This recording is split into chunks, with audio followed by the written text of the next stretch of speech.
Okay, welcome to the Woodrow Wilson Center, the nation's living memorial to its 28th president. For today's presentation, Young and Undocumented, the New American Story. And more on that in just a moment. First, some business. My name is John Molesky, and my full-time job here is I'm an executive producer, managing editor, and host of our weekly television radio program, Dialogue at the Wilson Center. I'm curious, how many of you are visiting the Wilson Center for the first time?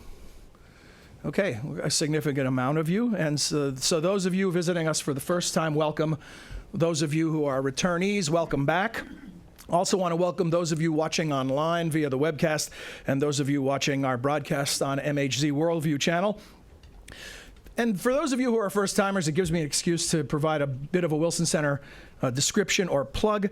We conduct deep research here. We also facilitate civil discourse with emphasis on the civil. As you know, these are harshly partisan times in this town, and there aren't many places where you can come together and have a civil and intelligent discussion on important issues that can be challenging and bring passion. And that's what we try to do here, and we hope that you'll join us in doing that today. In that regard, today's session could not be more timely. We want to inform the public policy process, and as you know, the nation is in the midst of deciding upon how it will move forward on massive immigration reform. What we hope will be substantial immigration reform, I should say, and not incremental. And so this is an opportunity today, we hope, to inform that discussion. And inform it from a different perspective, from a highly personal perspective. This is a good reminder that all public policy eventually is a human decision that affects lives. And so we're going to have the privilege today of hearing the stories of three students who are undocumented as an official classification attending Georgetown University. And this will give us another look at what can sometimes be an impersonal public policy debate. I want to tell you that today's session is jointly sponsored by the Wilson Center and Georgetown University, so we want to thank our partners in this presentation. It's also co-hosted by the Center's Latin American program, the Mexico Institute, in cooperation with our Africa program.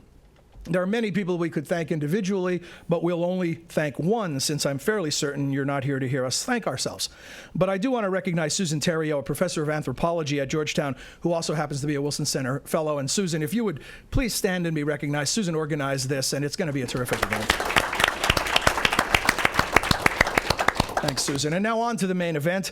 The undergraduates that are sitting before you are members of an organization called Hoyas for Immigrant Rights. It's a student advocacy organization at the university. Each is going to share with you their stories and their ideas for 15 minutes each, and then we'll come back to these chairs and respond to your questions. So we're going to do this for reasons of privacy, with first name introductions only. So Francisco, who hails from Mexico originally, is going to be our first presenter. Francisco.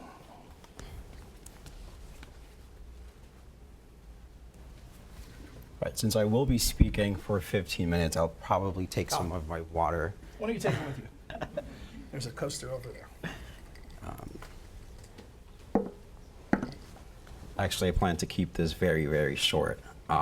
First of all, we are honored to speak before you and take part in moving forward with comprehensive immigration reform. We can't express how grateful we are with the Woodrow Wilson Center for not only organizing this event, but truly believing in the power of our stories. We want to, of course, thank Georgetown University for being welcoming of all students and supporting our work. And finally, we want to thank our team, Hoyas for Immigrant Rights, a student-led group at Georgetown University serving the immigrant community.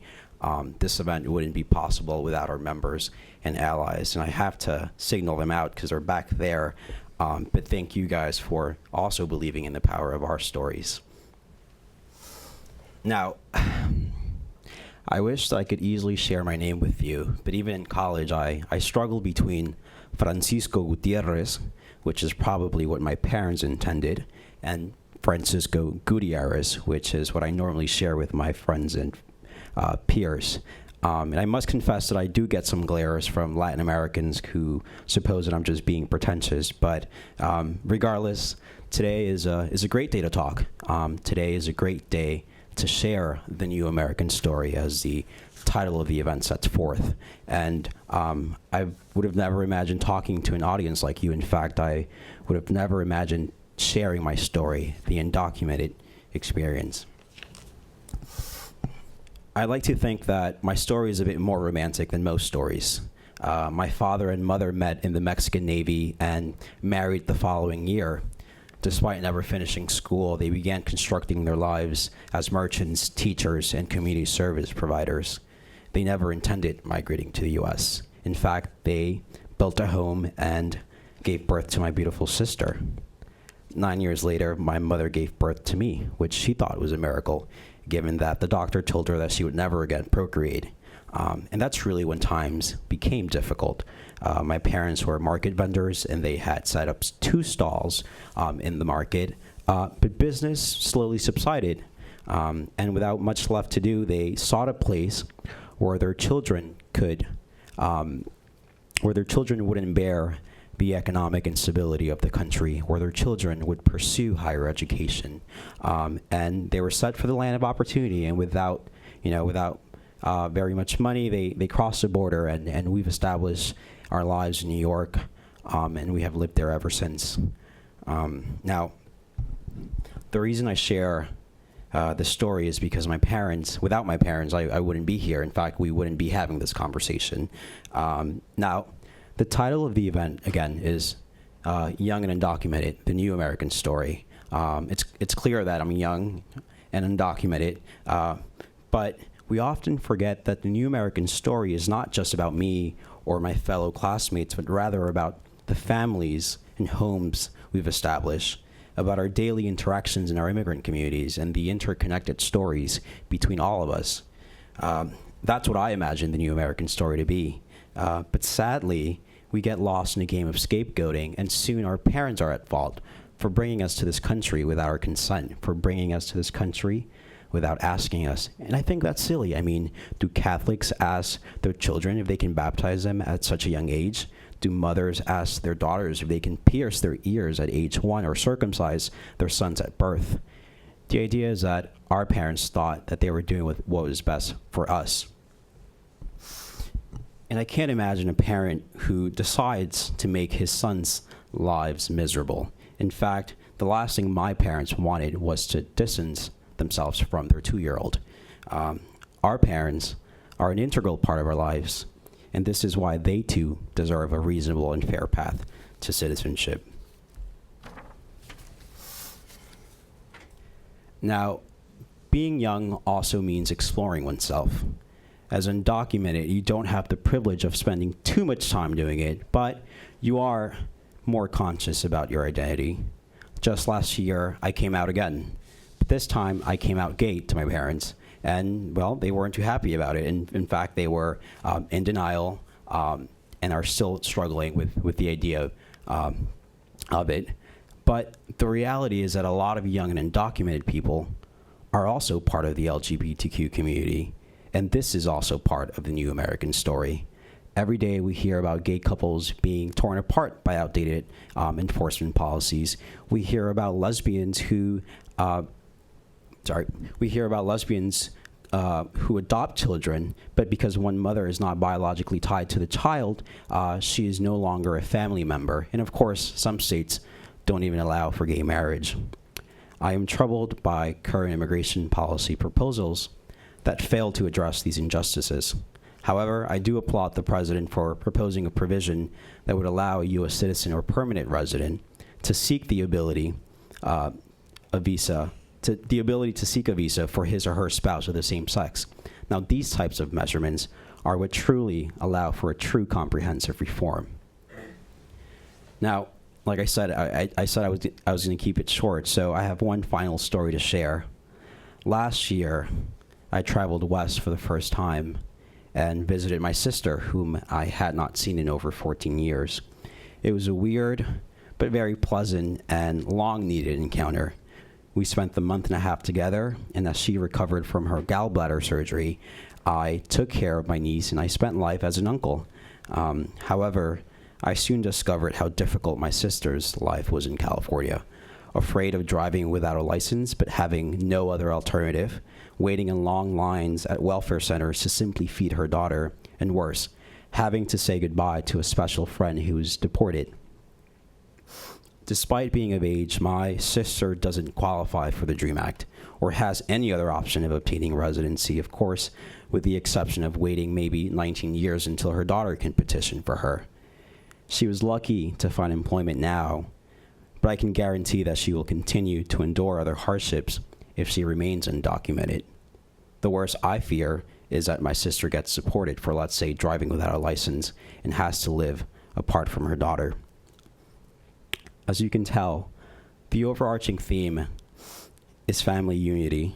And contrary to mainstream voices, the young and undocumented, which include us three, or us two, and the rest of the 2 million young immigrants, we cannot envision their lives without their parents, their partners and spouses, their children, their friends and loved ones. The reality is that I am more than just a dreamer. I am a friend, companion, brother, son, you name it. And as much as I want to cater to a certain group, an exceptional group as many perceive us to be part of, I will continue to advocate for the entire immigrant community. Because the reality is that I am not an exception, but rather an example of what the immigrant community can offer. We want a representative legislation bill, which means, yes, a direct path to citizenship for dreamers, but also a reasonable and fair path for everyone else. I will end my talk by sharing one of my biggest personal concerns.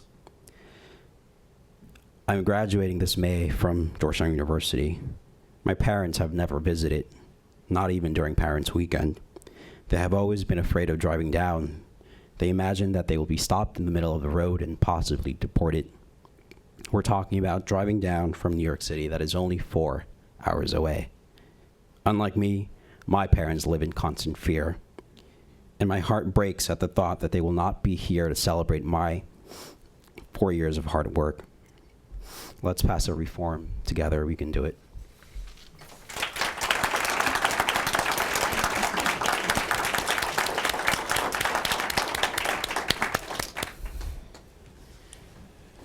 Thank you, Francisco. Next, you're going to hear from Kim, whose family hails from Kenya. Kim, come on up.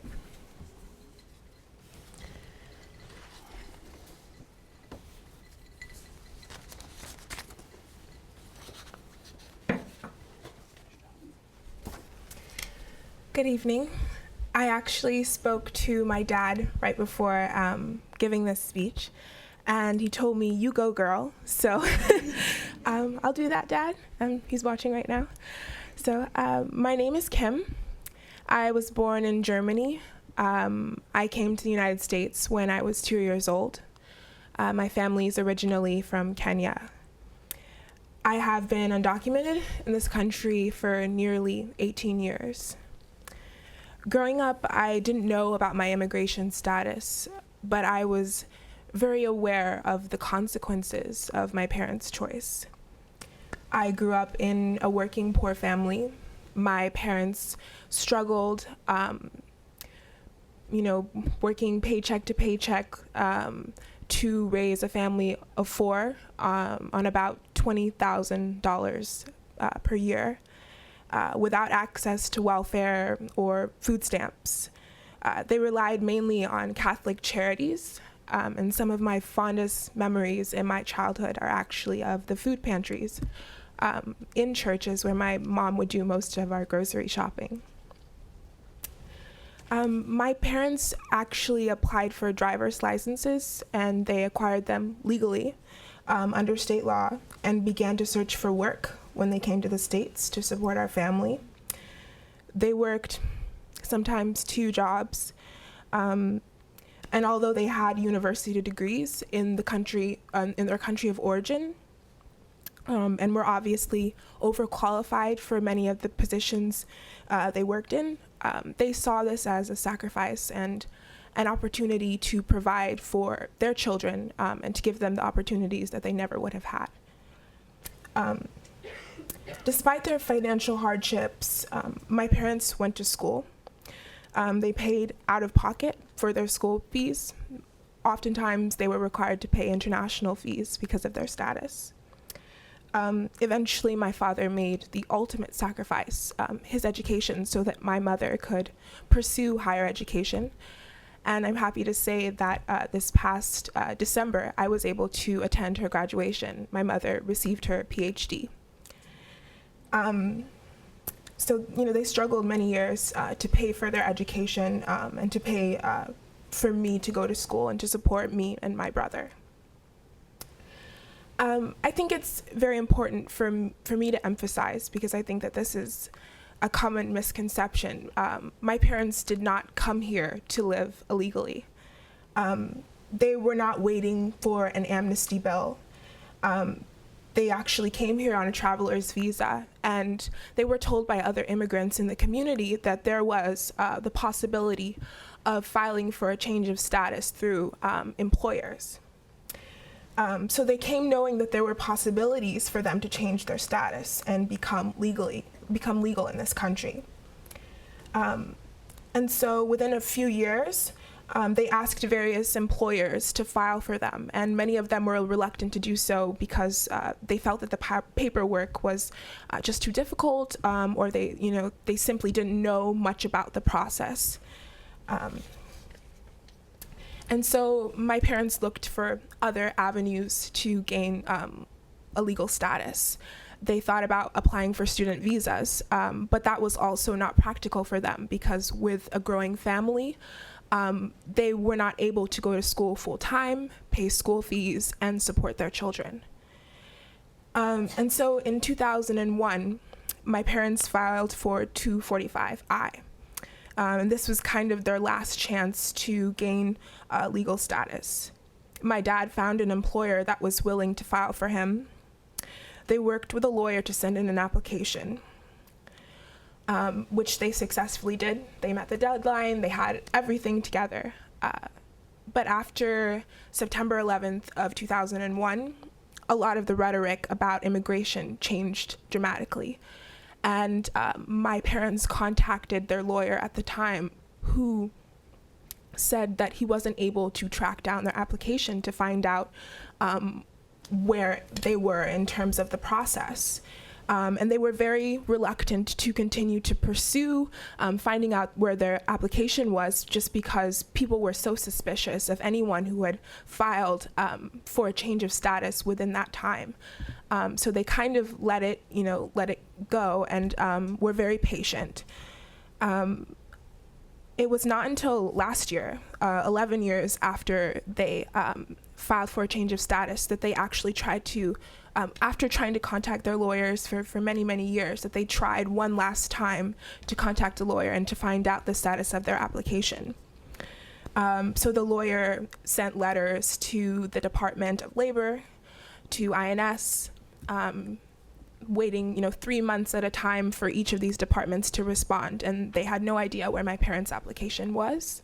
So then they asked their lawyer, who should have record of the applications that they have processed, and their lawyer said that he had been robbed several years before, which he had never informed us, and all his records had been lost, including my parents' application or any proof that any application had been filed.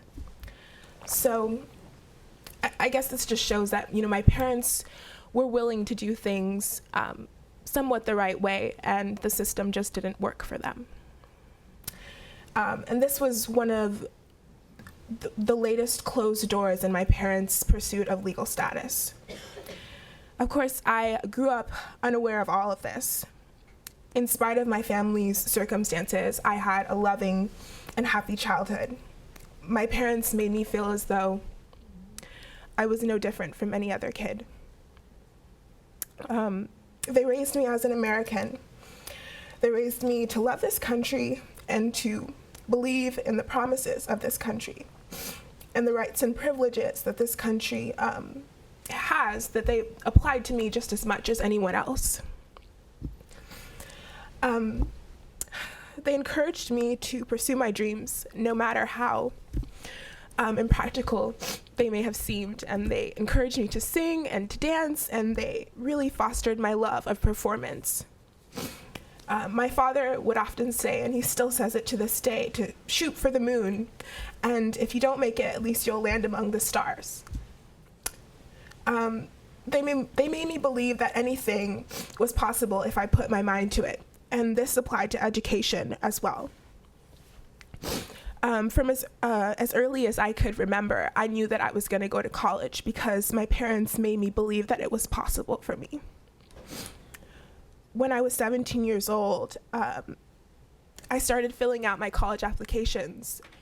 And one evening, my parents called me to the dining room table and told me that, there was something that they never wanted me to find out, and they hoped that it would have changed by the time that I was 17, but that I was undocumented. And my initial response was relief in a way, because I came to understand why my parents' lives had been so difficult in this country. I understood, why I wasn't able to get a driver's license when everyone else was. But I also became very angry and confused because I realized that so many opportunities would be closed for me in the future. And I really started to think about, what does the future hold for a young person like me who doesn't have papers? But I was determined to not be a victim of my circumstances and to pursue my dream of going to a good college. My family drove for 22 hours, about 1,550 miles to DC, to drop me off for my first year at Georgetown University. I will never forget when they left. Thank you.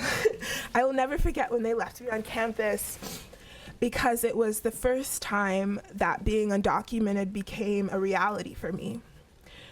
I had no idea when I would ever see my family again, because at that time I did not know if I could attempt to fly home by plane without the risk of deportation. And despite being indefinitely separated from my family, I began my time at Georgetown determined to make the most of this experience. However, I faced many obstacles. The greatest obstacle was definitely financial. Because I'm undocumented, I don't receive a penny of federal aid. I cannot apply for Pell Grants or student loans to cover my tuition. And ironically, my picture is actually on the FAFSA website, the Federal Student Aid website.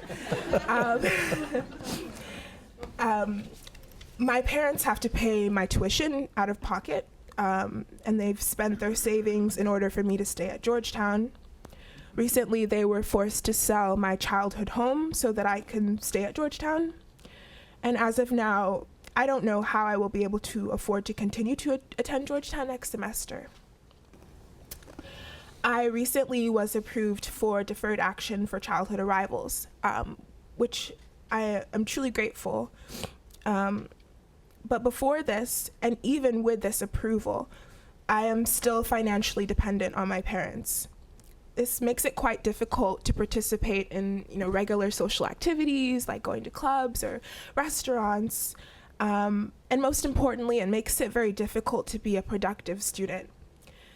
Because I often can't afford school supplies and textbooks, I have had to borrow most of my books and explain to professors that I simply can't afford to purchase a textbook.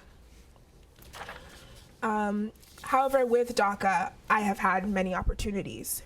Recently, I began my first job, or I began to search for a job, and I also began my first job. But in the job search, I also faced many challenges. I've had employers, or potential employers, tell me that my situation seems very suspicious.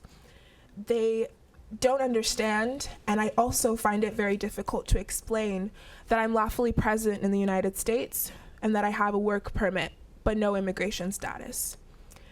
I'm truly grateful for the opportunity to work part-time, but even with a job, I can't afford to be at Georgetown.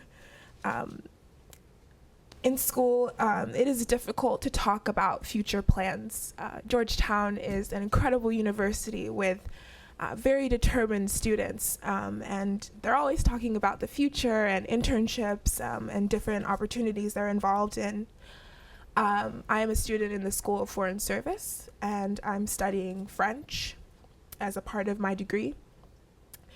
Studying abroad is a chance to gain proficiency in a foreign language and to experience another culture. It is an expected part of being in the School of Foreign Service at my school.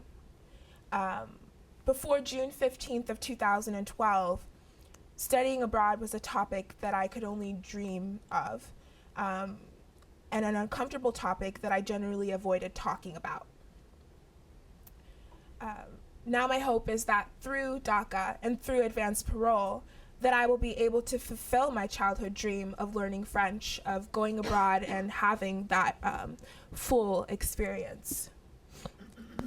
These are the obstacles I face pretty much in my everyday life, but this is only a glimpse into my story, and it's really only a glimpse into the undocumented immigrant experience in this country. Obviously, there are some things that I cannot share with you, and there are other things that are just too emotionally difficult to share with you. But I still believe in the power of my story, and I'm so honored to be here today to talk to you and to feel as if I have a voice and that people actually want to listen to what I have to say. And our story, the story of undocumented people in America, is really complex. It's diverse. It's multifaceted.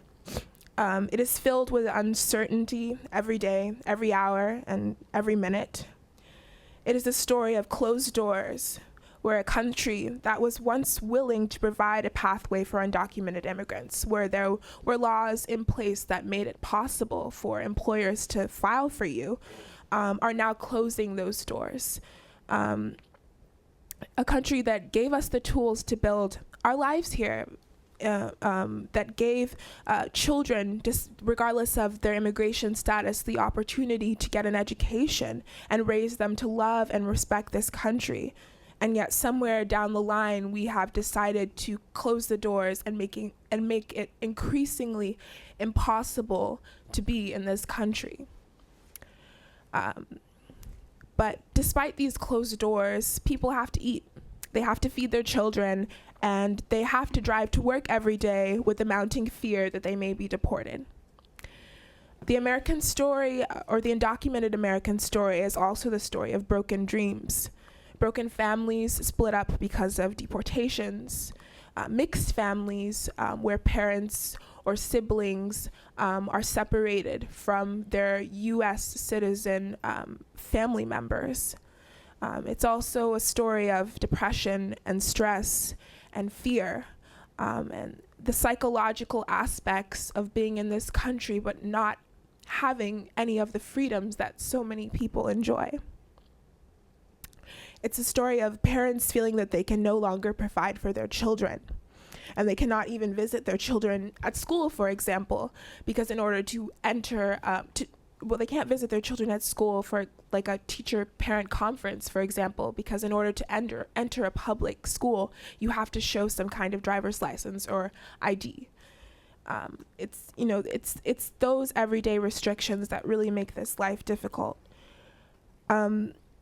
It's also a story about extraordinary hope and faith.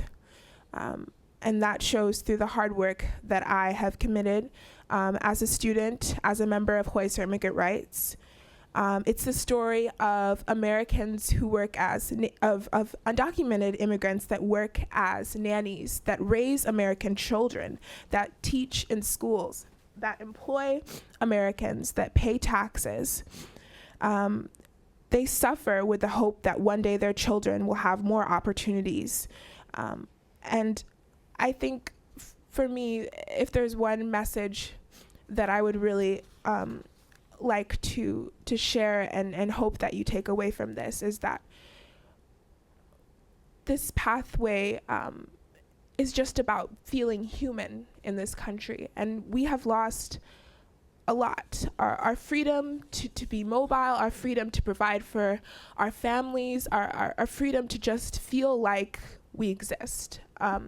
So my hope is that you listen to my story and really see the human side and the aspects of immigration reform that really come from all of our stories. Thank you.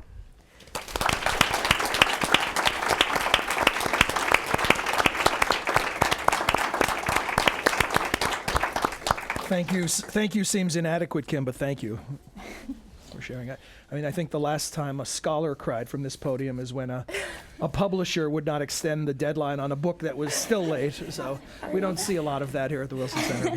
Thank you. Next, last but not least, Citlali. Her family hails from Mexico, and she's our next presenter. Citlali, come on up.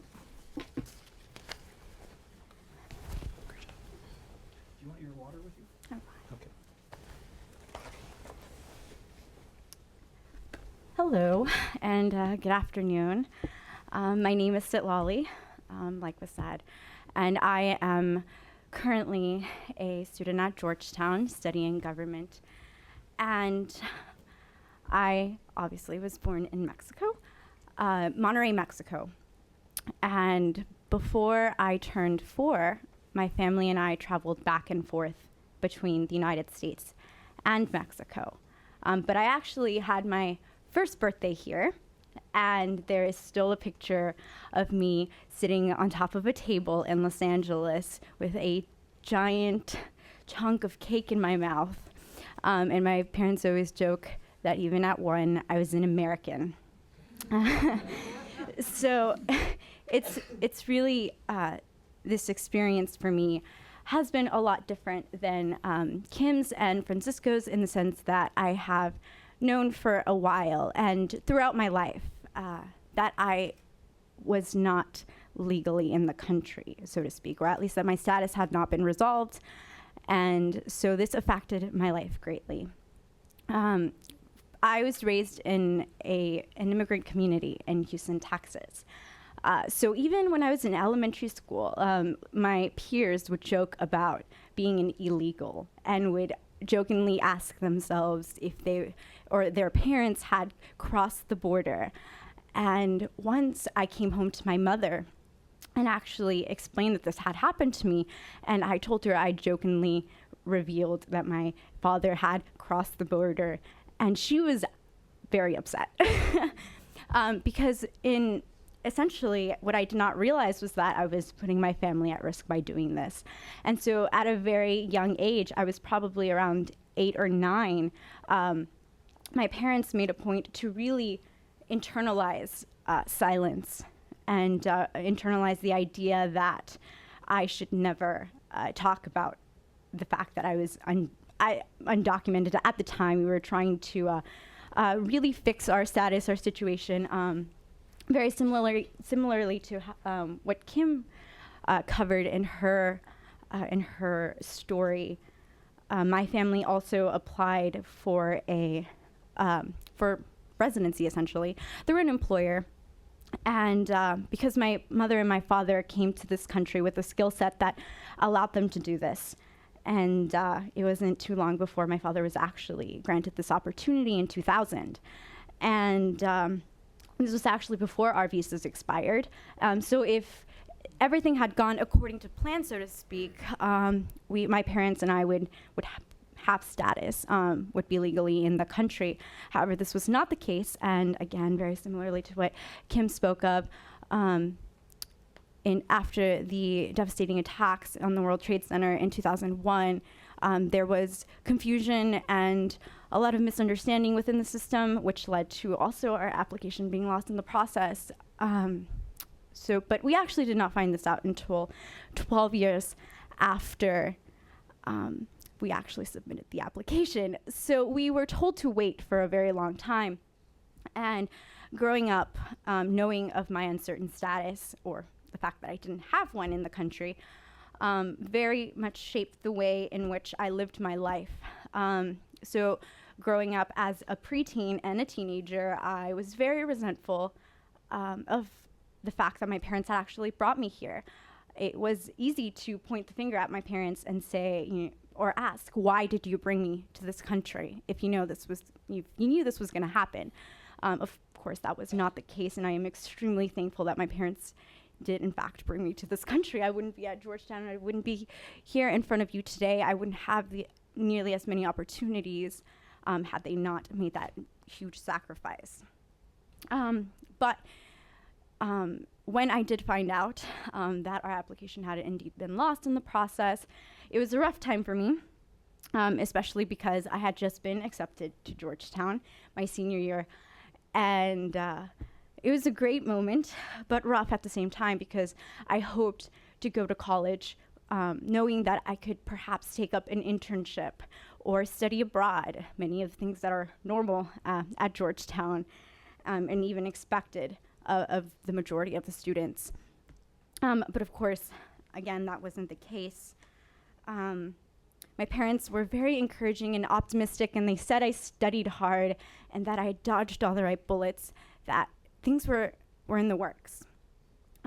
Luckily, on July 15th of last year, or June 15th rather, of last year, when President Obama did in fact announce deferred action for childhood arrivals, I was in the position to apply and very much excited by the entire provision. But I should reiterate that DACA has only provided a small sense of security for me and children and young adults like me. And I say that because you still encounter that questioning period where even employers will, like Kim reiterated, will ask you or are curious about your status, even though you don't have a status, you have a work permit. So this, of course, is the reason that we're having this conversation.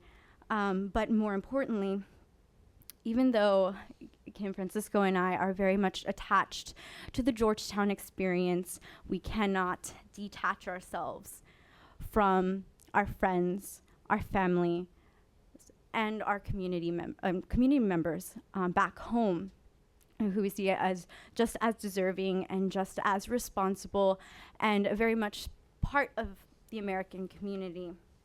And so this is exactly why we are having this conversation today. We are only some among beautiful, noteworthy stories worthy of attention. But even though I have been at university only for a semester and a half almost, I feel like I've learned a lot. And Kim and Francisco have taught me a lot about what it means to persevere and what it means to be yourself in the situation, which is often very difficult. But that is one of the most important lessons I've learned thus far.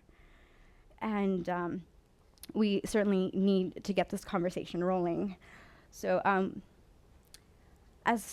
like I said, as much as we feel attached to the Georgetown experience, there are so many other facets of this issue that we feel attached to. And as a result of my own experiences with the immigration system, we certainly believe, and I certainly believe, that the system's capacity to successfully process all of these applications that would, be in the system if immigration reform was to go through, was signed. We need to assess the system's ability and the system's capacity to actually go through with that. That's certainly something we think about after the piece of legislation gets signed into law, but something we definitely need to consider when we were talking about immigration reform. So I was very glad to hear that President Obama recently released a number of about 140 judges that would be immigration judges that would be utilized especially for this process if this was to be the case.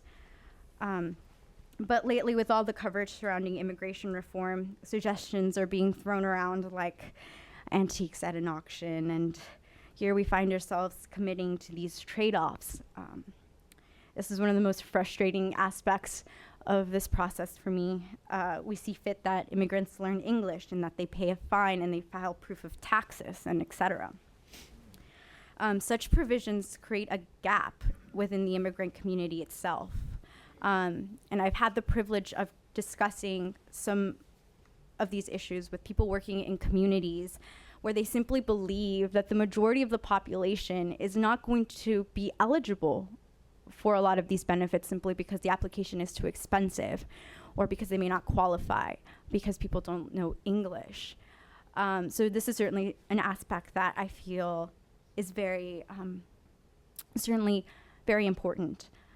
So immigration enforcement is tricky, and perhaps the trickiest to sort of tackle. But coming from a border state, I believe that security must be approached in a very humane manner.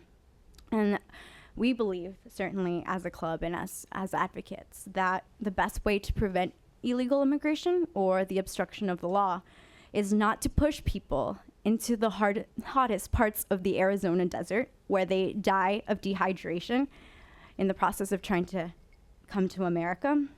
And it's certainly not to bar their children from access to education or make people's lives impossible. It's to reform the system from the inside.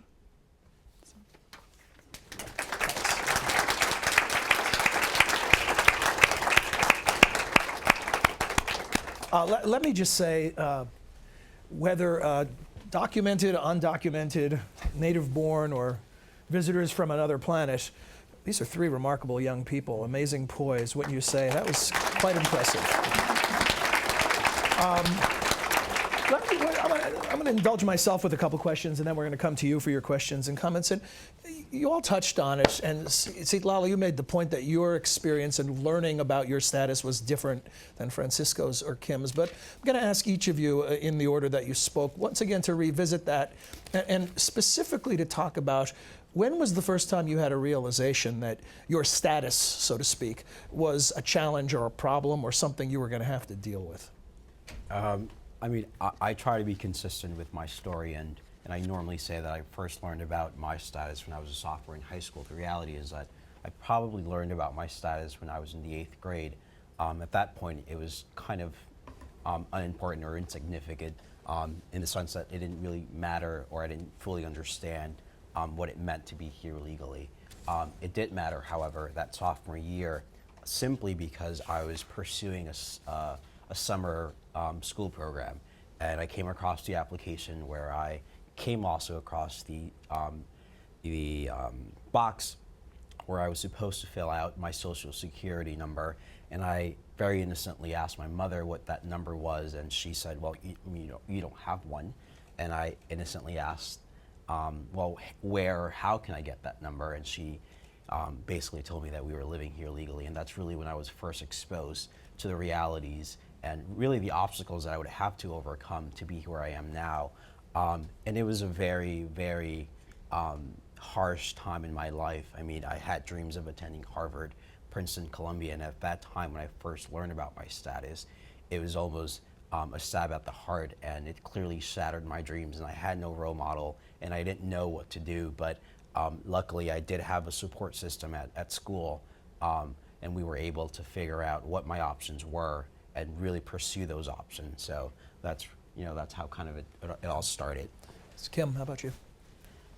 I found out about my status when I was in high school, but I can't say that I really understood what it meant at that time. I was still kind of in that K through 12 safety bubble, and I had my parents, there with me, and I think it wasn't until I came to Georgetown when I was separated from my family that it became very real. And I think that I think all of us would agree that we're very close to our families, because oftentimes they're the only people who know about our status and are in the same situation.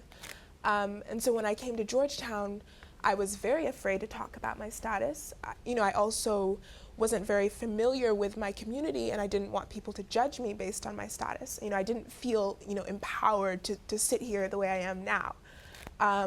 So no one knew about my status. And slowly, I started to build this network, and I started to inform professors, and I told my roommate. But I think that was when it became most real, when I realized, or when I felt that I was truly alone in my status. Like I mentioned, I, from a very early age, was encouraged not to talk about my status. So even when I was younger, probably, like I said, around 8 or 9 years old, I knew, and I grew up with it. So it was a very salient part of who I was, and it still continues to be, and I'm pretty sure it's going to continue to be. What is your experience when you tell friends for the first time? Well, actually, friends from back home. I gave the speech for the graduating class of 2012 from my high school. I think one person knew about my status. I didn't tell my friends. Some of my best friends were very, very much against any sort of illegal immigration. And they were vocal about that to you, not knowing what your status was. Right. Actually, I had a friend when I was younger. It was like sophomore year of high school, when we actually heard about SB 1070 in Arizona. Came up to me, one of my best friends, and she asked me, "Have you heard about what's happening in Arizona?" And I said, "Yes. Isn't that terrible?" She said, "Why aren't we doing that here?" And it was devastating. Certainly it was, but at the same time, I certainly didn't tell people. It was something that, like I said, it was very much internalized, and I just never talked about it. Kim, what about you? Is this something you feel compelled to share with people, or compelled to hide, or what? And what happens when you do share? Well, I think it's kind of changed over time. When I first came to Georgetown, I never imagined that I would be sharing my status with so many people, just because I've been told by so many people in my community that I shouldn't share my status, not just because I'm undocumented, but because I'm not Latino. And I guess their perception was that, there's no one fighting for you, there's no one that looks like you that's standing up there and talking about their status. Like, if you talk about it, like, you're on your own, kind of thing. So I definitely received that kind of pressure from my community. But explicitly people have reacted, wait a second, you're not Latino, how can you be? Yeah, people have done that, but how? Like, well, I mean, what does an undocumented immigrant look like? We come from all over the world. And so, yeah, people are definitely shocked, and I was talking about this earlier, and I think that in a way, not seeming like what the stereotypical undocumented immigrant is like has been kind of a blessing and a burden, because when I did travel and I would go by plane to go back home, I was never asked anything, about, because my last name is not, a Latino last name. People never wondered, why I didn't have this visa or what have you. I was just kind of passed through. But at the same time, it was difficult because I didn't have like that support network and community that I felt like a lot of my Latino peers had. I didn't have a role model. I didn't have, someone with an African name or an African heritage talking about their status. No. But I think anytime you're trying, there's like no kind of right way, manual, right way to reveal your status. It's always kind of awkward, and it always involves, depending on who you're telling, it involves a lot of tears, and it involves a lot of like going back and forth with your story and trying to, help people understand how you got to this point. Yeah. It's difficult. Francisco, what about you in sharing with friends? Well, coming from New York City, it wasn't very difficult to talk about the issue, simply because it's a very diverse community. Where I grew up, the predominantly three large Hispanic groups were Mexicans, Dominicans, and Puerto Ricans. Of course, Puerto Ricans have a different story, but there were a lot of Dominicans and Mexicans who were not here with legal status. And so it was never really an issue until I came here. And I think we all agree that we became really good liars, and really good bad liars, in the sense that we would always make up different stories. So one day I would be a permanent resident, and then the other day I would be a dual citizen, and then the other day I would be waiting to hear back for my citizenship. So it was off. But these were the lies that we were almost forced to kind of share with our peers and classmates, simply because we weren't ready to reveal our true identity. And so, of course, we all share that universal feeling of, hey, I want to go abroad, but clearly that's not an option. Hey, I want to look for an internship that's a paid internship.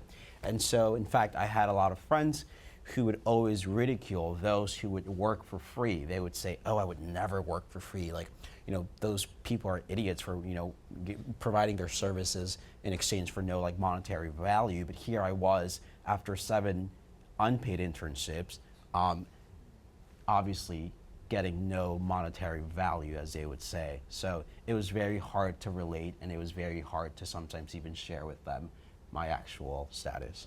Beyond public speaking and the anxiety that comes with that, I'm guessing that today sharing your stories in such a public manner may be bringing out some primal anxieties from your childhood. How are you feeling about this now? Was that an Oprah question or a If you were a tree, Francisco, what kind of tree? But are you now comfortable about this? Are you feeling good about the opportunity to share? I personally, I see some mixed feelings in your face. I feel a lot more comfortable sharing my story now. And one of my mentors from back home, actually, when I told her that I was doing this event, she was overwhelmed because she knew sort of the process that I had gone through to get to college and how much it had affected me to always be separated from everyone else when applying to scholarships or applying to schools, because certain schools wouldn't accept me, because certain schools wouldn't provide financial aid, etc. I'm personally a lot more comfortable with talking about it now. Would I go back and talk about it with that's what I'm most afraid of. Sharing it in a public setting like this is not so much the problem, but if you put me in front of, like my friend that I just mentioned, that would be a lot more difficult. I completely get that. It's easier to do it in a more diffuse manner. What's the most difficult situation you've faced, Kim? Or maybe that's too dramatic. Is it more of an ongoing sort of, awareness of that you're dealing with something that is unresolved? Right. And there's one aspect that I feel like is not emphasized enough. And I think that like the psychological toll that it takes. And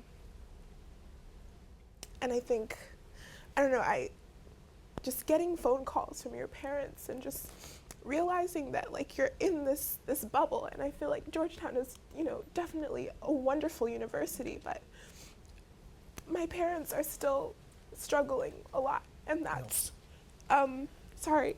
No, of course. Don't apologize, takes a please. lot psychologically. I'm just grabbing some reinforcements here for you. Here you go. You have like so many. No, it's okay. But that takes a lot, just kind of that added burden, just as a student, as a young person, to also be thinking about, the fact that like I'm so lucky, and I really don't know. I did work hard in school, but I really don't know what I've done to be at this moment. And I wish that that my parents could also have the same security and feel empowered the way I do. Well, let's hope they can someday soon. What about you? What's the? Making me cry. This is not good. I'm so sorry. I would cry, but I don't want my makeup to run. So no. What's the most difficult situation you've ever encountered? I really think I do share that same experience. Worried about your parents? With my parents, just the fact that they're not here to, treasure everything I'm doing. In fact, like I mentioned before, you mentioned the graduation. The fact that they live in constant fear, the fact that they're afraid of just getting on a car and going anywhere. It's frustrating, and the psychological effects of our stories, imagine the psychological effects on our parents, and this is something they don't talk about just because they don't have the time to sit down and think about this. And it's so unfair to them, and it's so unfair when we start blaming them for bringing us here.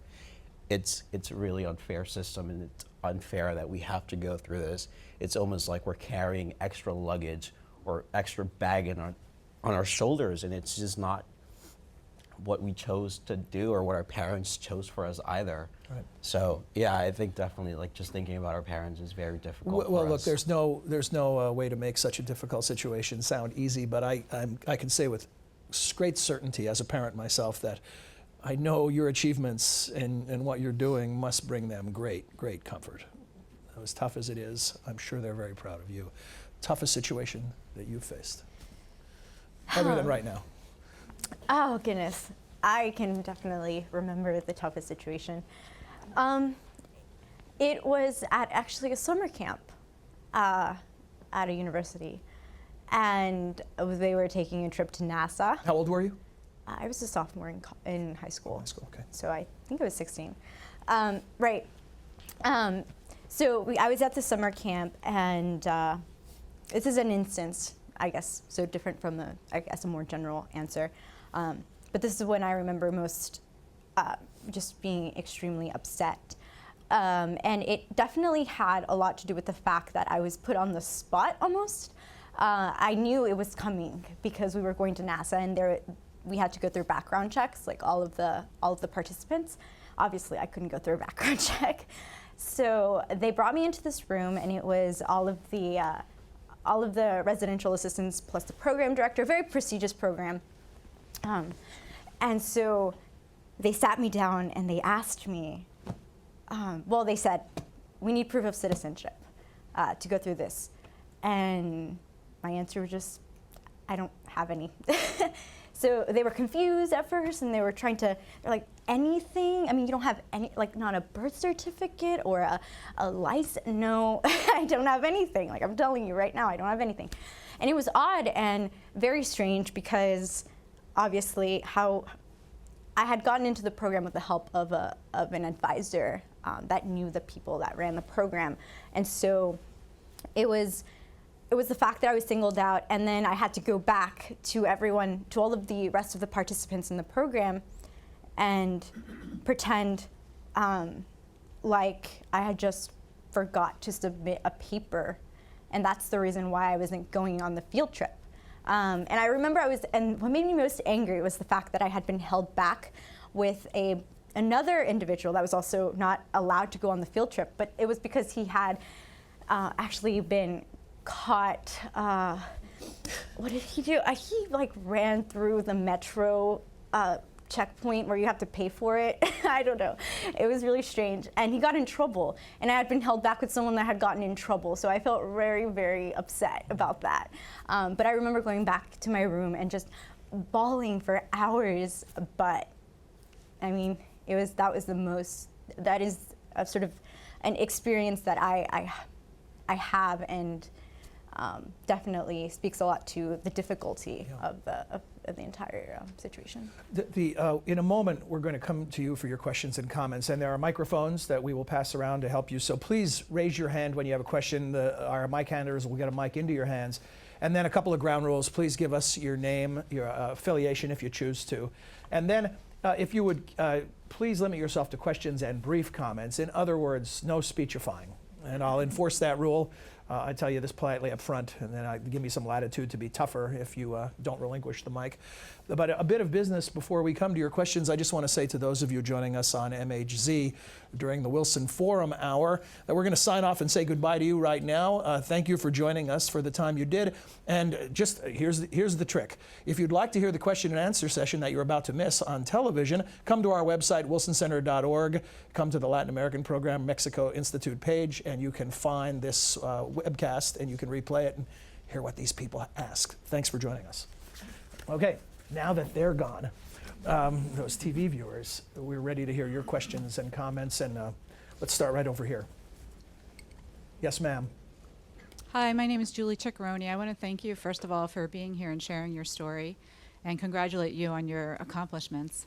And I'm just wondering if you had the opportunity to speak to parents who have young children in developing countries who also want more opportunity for their children and have been going through the process to migrate through the legal channels, what you would say to them.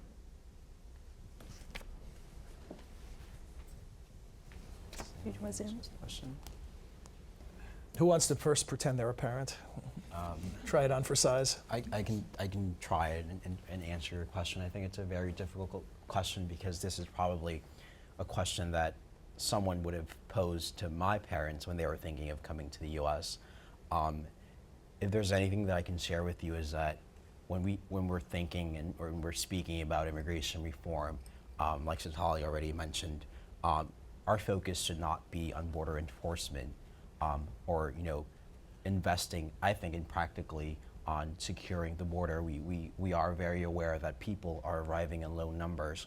What we have to do instead is really reform the system from within and make it possible for families in developing countries to come here legally. We're not here to promote illegal immigration, and we're not here saying that people should be granted amnesty or given or rewarded. What we're saying is that we need to make the process more fair and more just so that people don't have to come here through the border and can rather come here legally. Sort of to directly answer what I would say personally, I would say that it's worth it, ultimately. And although our parents are here, as you know, and for most of our families are undocumented, they by no means have had an easy life here as undocumented individuals.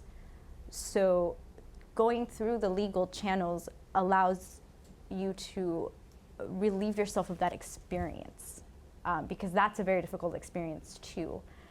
And certainly, as you've seen, it's not an easy one to talk about either. So I would definitely just say it's worth it. I mean, even though I'm here as an undocumented individual, I would say that I still think it was worth it. So. And thank you so much for your question.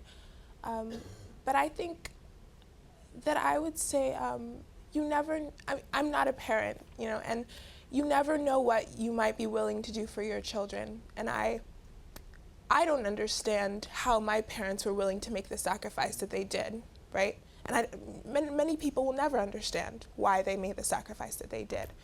But they made it, and they're living with the choices that they made. And I can tell you that they never imagined in their lives that I would have to go through some of the things that I've gone through.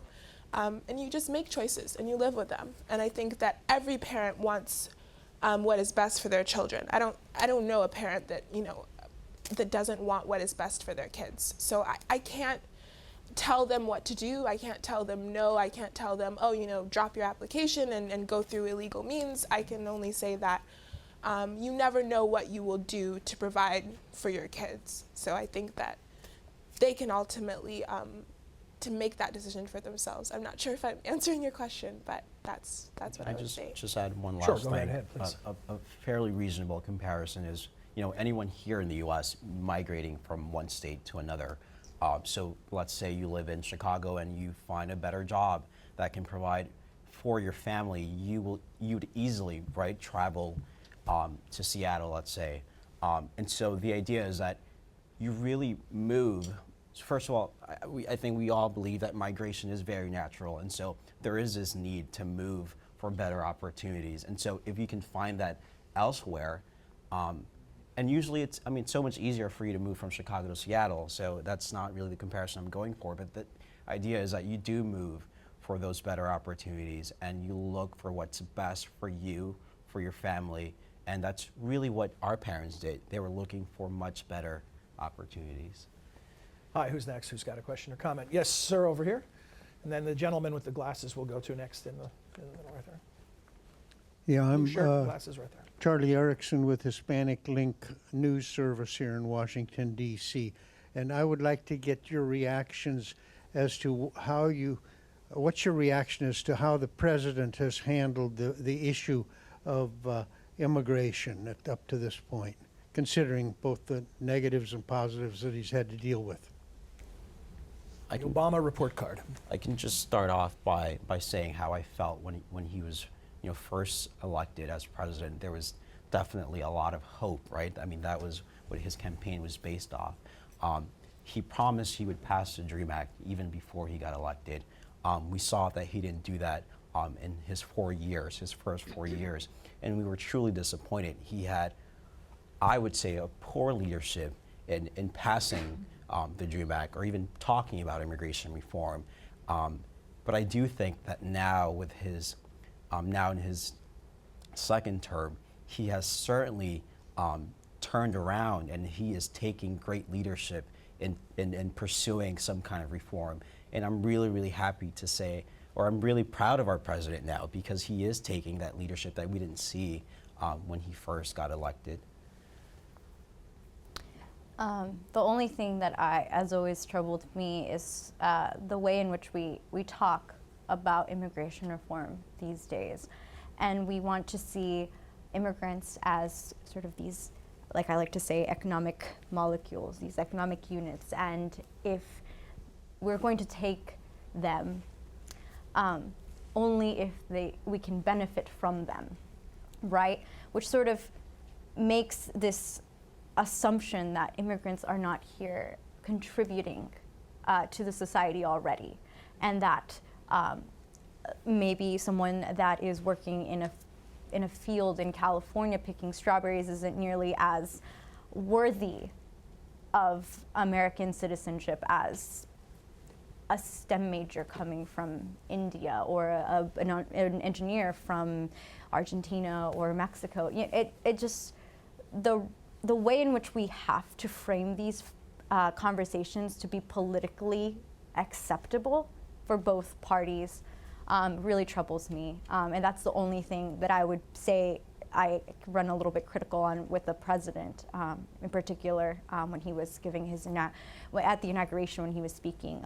That was sort of something that I felt like I couldn't relate. Like, he was talking about immigrants and the immigrant story, and he said, that he mentioned something about an engineer, and I was like, well, I'm not an engineer. I'll never be able to relate to this story. I'm at Georgetown studying government. Like, I'll never be able to relate. I mean, it's certainly one of those things that troubles me, but that's... Kim, it's your turn to give the president a report card. I think that President Obama has really taken the lead on pushing for immigration policy. I would like to hear more about actually changing, like systematic change. I feel like there's been emphasis on border security, there's been emphasis on pathway to citizenship for undocumented people in this country, E-Verify programs, but there hasn't been a lot of talk about the actual process for coming into this country legally. For example, the quota systems, how people get green cards, the fact that families are having to wait 12, 14 years to be reunited with their green card holding family members. I think we really have to have a conversation about that, and to deal with situations like mine, where my parents did come into this country legally. They did overstay their visas, and there was a process for them to eventually have a legal status in this country. What happened there, and why were so many families like mine and Sitlali's kind of like left in the gap, and somewhere in between the system? Where's the accountability for those applications, for what happened after September 11th? For the Real ID Act that basically contradicted a law that allowed undocumented immigrants in many states to have a driver's license, and then one day they were like, no, these are people's lives. So I think I would like him to go a little bit more in depth in terms of systematic change, and I haven't really heard that yet. Quick follow-up, if I can. Just a quick question. Yes, sir. Do you feel that Congress will pass an immigration reform bill this year that would really adequately deal with the issue? Now you have to play political pundits along with sharing your president's story.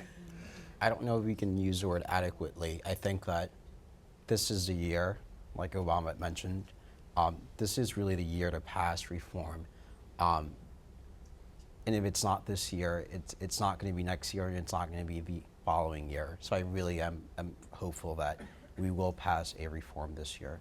Any other thoughts on that?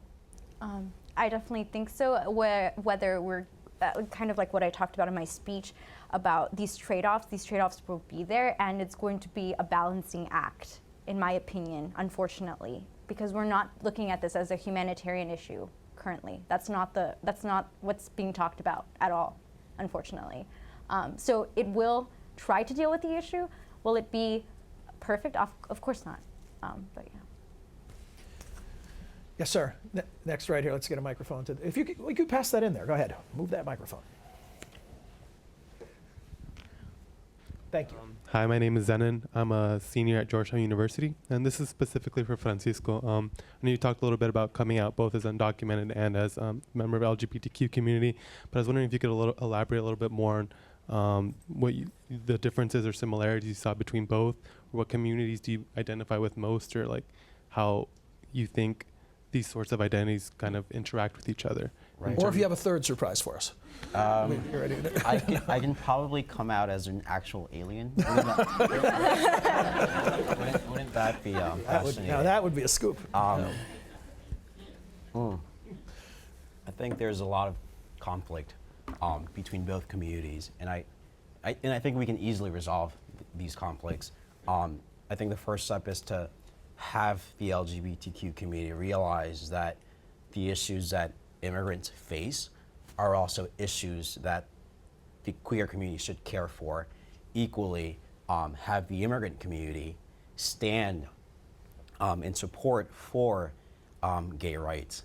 If we don't come together, I mean, imagine like how much more powerful we could be as two groups coming together. And I think if we don't do that, our steps will be kind of retracted, and kind of we're basically going to move very, very slowly, as opposed to moving forward very quickly as a group. In terms of coming out, I definitely identify strongly with my undocumented identity as opposed to my queer identity, simply because I remember in high school when I was having these thoughts, I didn't have time to really think about me being gay.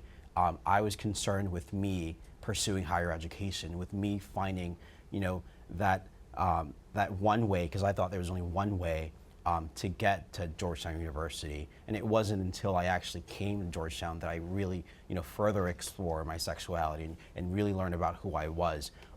So sometimes you do have to choose one or the other, but now as a senior, I definitely can see how they both complement one another and really use that to leverage who I am in my story.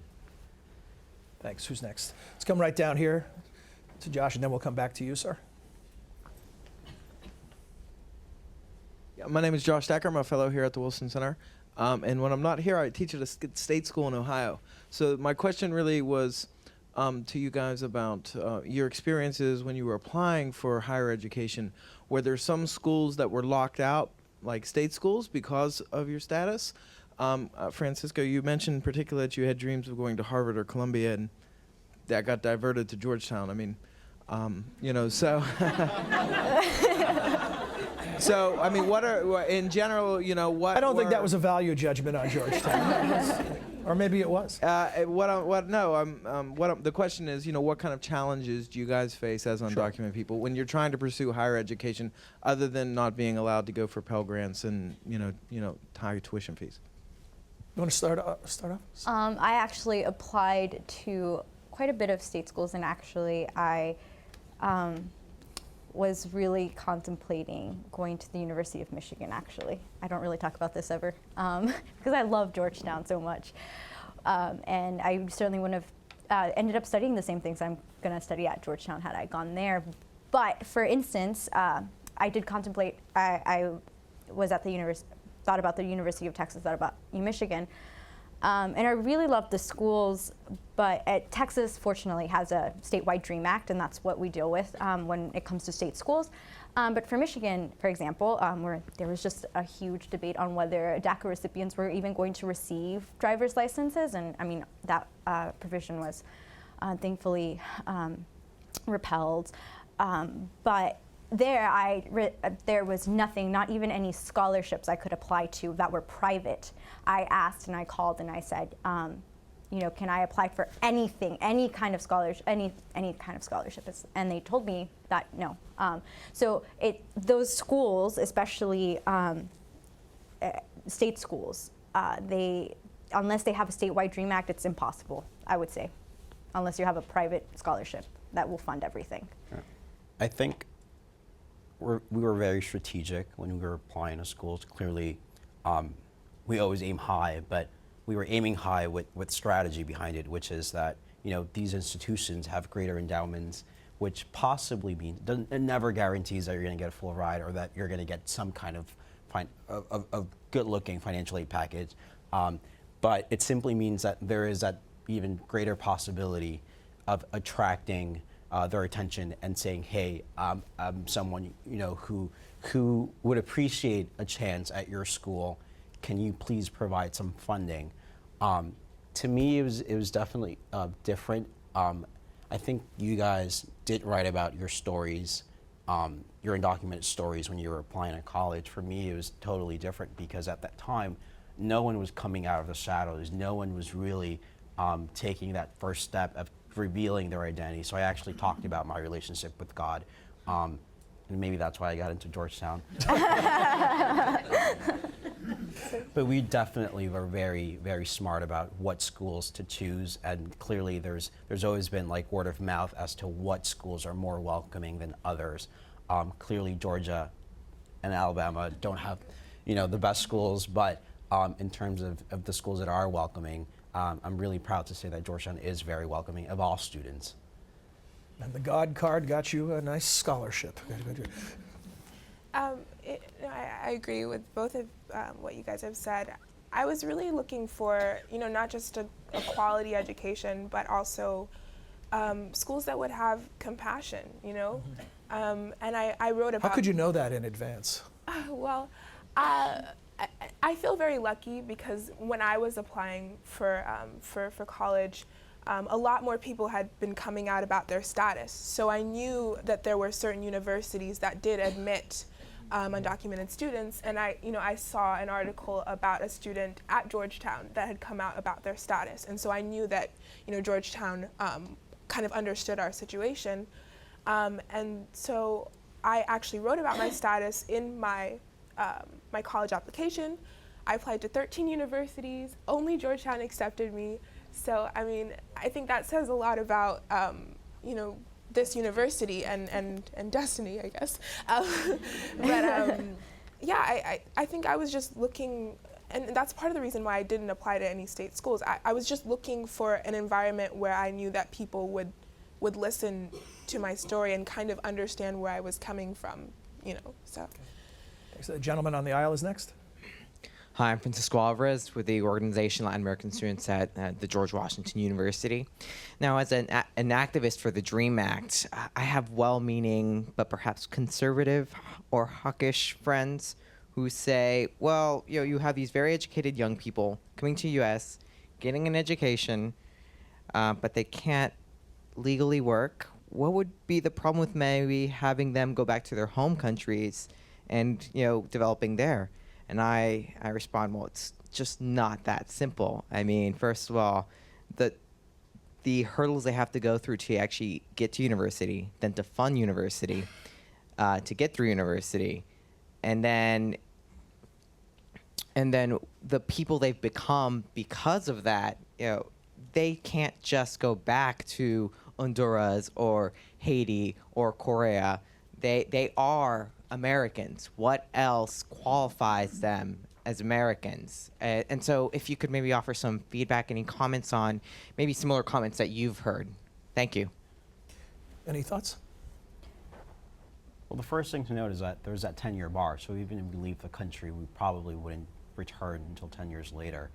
The second thing is that it almost seems impractical. We've invested in these kids for more than 12 years of their education. So why should we send them back when we've poured all of our heart, all of our money into these kids who grow up as Americans, like you've noticed, and are now calling America their homes? It's almost, to me, it almost seems pointless to try to almost negate that they're a part of our society when truly they have been part of our society all along. So, yes, sir, you can give the microphone to the gentleman on the aisle, and then we can pass it over. I think that'll be the last two questions we'll have time for. But did you want to quickly weigh in on this with any response here before we take another question? Just really, really quickly. I don't think that the United States wants to lose that person either. I'm really surprised that, that I've heard that before. But at the same time, you're also suggesting that these people go back and be brilliant in another country. is that, I mean, I think that sort of contradicts sort of what Francisco was saying also about the investment we make and then whether we want to have a return on that investment. Okay, go ahead, please. Sure. Hi, guys. My name is Howard Carol Lopez. I'm a professor in the sociology department at Georgetown as well. So it's great to sort of be in the company of some of what I would hope may be future students in case of Kim and Lally. And Stop selling your class and ask your question.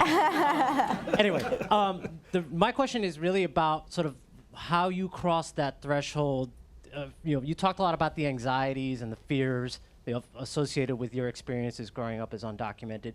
And yet you stand here as activists and advocates for yourselves and for your communities and your peers in that same situation. So what is it, how do you cross that threshold of overcoming those anxieties and overcoming those fears to be able to speak out and stand up and sort of take an active role in trying to remedy not just your own situations, but those of others who can relate to your experiences? And it's a deep question, but I'm going to ask you to give semi-brief answers so we can get to a couple more questions before we run out of time. Who would like to begin? It's a tough question as well. I know, I have a long story, so I'll let someone else speak. I can't say that I'm completely secure in my undocumented identity. Like, ups and downs. I mean, every day it's kind of a different story. But I think that you have to, in a way. You don't really have a choice because, or at least I feel like I don't have a choice because I want to be a part of this movement, and I know that no one's going to fight for me if I don't fight for myself. But I also feel that since I've started sharing my story, and I was really inspired by Francisco, definitely, because he was kind of the first person that I really, or first young person that I heard kind of share their story in such an empowered way. But when I started sharing my story, the positive reception that I got, that there were people like Dr. Terrio and others that wanted to use my story or to help me use my voice to help others, to be a voice for my parents, to be a voice for my community. It helps, it makes it easier to deal with those anxieties, to make that sacrifice to help others. I mean, really quickly, I never thought that I would become the activist that I am now. In fact, it began freshman year of college. I went barefoot for an entire week on campus, and I'm pretty sure everyone thought I was crazy, but really the point of going barefoot was to raise awareness about the DREAM Act. And so I remember tattooing my feet with henna, and it read DREAM Act 2010. And really that was when I was more than just motivated. I committed myself to sharing my story and using and leveraging that story because I felt I had a social responsibility. As an undocumented person at a prestigious university, it was my chance to share my story and change minds, which I think I have done. Yes, go ahead, please. And I'm a softie. I'll squeeze one more in. Go ahead. My name is Raul Tavares. I teach at Trinity University, and I was wondering if you could just give an assessment of the DREAM Act movement right now, with after the vote failed in the Senate in 2010, and with the tightening of the border, and my understanding is people aging out. When you say an assessment, are you talking about an analysis of where it stands right now? Has it gotten weaker? Gotcha. Okay. Quick response. And then right down here, we're going to give this young lady the last question. I'll bring the microphone down here. I think it's really evolved. If anything, it came from a very specific part of the country at the beginning. And it was very difficult to empower young people that are undocumented rather. Simply because we feel like we are powerless in some sense because we aren't citizens of this country. We don't even have legal status. I mean, how do you empower someone who you're telling is not part of your community or is not, doesn't have any stake in the future of the country, right? So it's very difficult to do that. But I think it's developed into something that has empowered us and these young people around the country. But most importantly, it's developed into more than just the Dreamer movement. It's developed into, you know, a movement for immigration reform. It's developed into really not separating ourselves from our parents, because that's what it was. Because before, and I remember this, when you considered yourself a dreamer, and you would say, I didn't have a choice. You tell this almost sob story about how you were not responsible for your, you know, actual mobility when you were 1, and I think that was very almost harmful to the movement, because we understand that it was our parents that brought us here, but that was a sacrifice, and that our parents and our families and our community members are certainly part of the story. Hi, go ahead, please. Hi, I'm Diana Figueroa from Mexico, and my question is, well, it's clear you are undocumented, right? But how do you feel? Do you feel citizens, like in your heart, from the U.S., or do you feel Mexicans, or do you feel half and half? I would like to know. Strongest sense of identity. Yeah. Yeah. Just really quickly, I was applying for a job in Italy, and they asked me what my citizenship was. I was troubled because I didn't know what to So of course you said answer. Italian.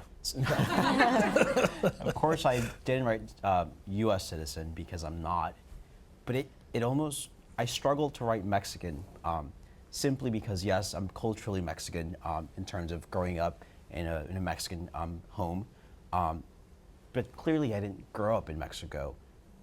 I'm a proud New Yorker. Brooklyn is my home, and that's what I would always call home. And yes, maybe I can be both Mexican and American, but to me, I certainly feel like I'm part of this community, and I want to be part of this community. I guess we talk about this a lot, actually. Francisco and I spent a long time talking about like the sort of dimensions of our identity, really. This is what we do when we're supposed to be doing homework. Yes, pretty much. That's not true. But I think that personally, it has become a matter of where I grew up. I do have, you know, I would love to go to Mexico one day and say that, you know, I was born there, that I am culturally still very attached, but I can never go back and say that I am part of that country, that I feel like I will feel something when I put a ballot into a ballot box in Mexico. I don't know that, and probably because I just feel American because I grew up here, and I mean I'm a government major at Georgetown, which doesn't make any sense to my parents because I mean like it doesn't because you think about it and you know I know so much more even at the most superficial level, like I just know more and I feel like I can relate more to the American experience than I can to the I probably don't even know what the Mexican experience is, honestly, but parents rarely understand majors. Don't worry about that. Kim. Final word. Yeah, I'm not from Mexico, but we've established that. Okay. Do you feel like? But no, I and it's difficult to explain. But I think I realized that probably in no other country in the world could I be sitting here as an undocumented young person, telling you what I want in immigration reform, why I deserve to be in this country. I couldn't do that anywhere else. Like I don't think that my story could be possible anywhere else, and that's what's so powerful about this country, that we can be having these discussions. Like you can't do that anywhere else, and so that's why I relate so strongly to being an American, and I can't fully describe it, and I don't know why I get emotional about it, but I just know that I wouldn't be Kimberly if I wasn't in America. I wouldn't be who I am, so.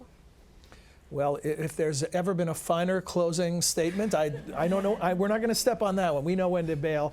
Thank you for your attendance, and before we leave, please join me in thanking this remarkable panel.